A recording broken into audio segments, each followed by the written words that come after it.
In this video you will learn how to connect the arm of accelerator. Think about the accelerator, how to connect the accelerator.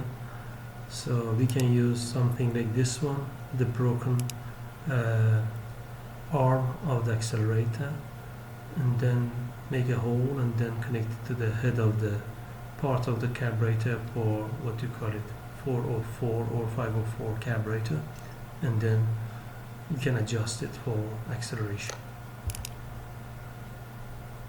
Here I'm looking for some screws in order to make this actually, what do you call it, to fix it on the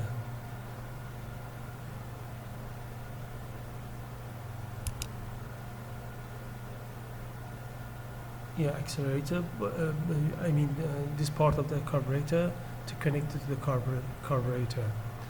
But the problem here that we have in this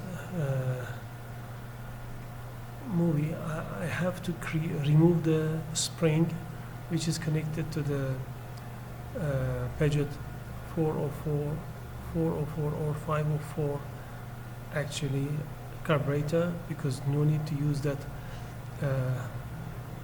spring, returning spring, as the power of the accelerator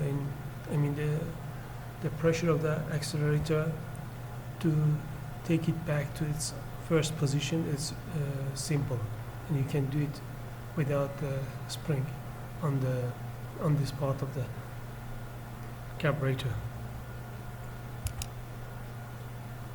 Oh, here I'm just making some holes in order to create, to put it, to screw it on this device.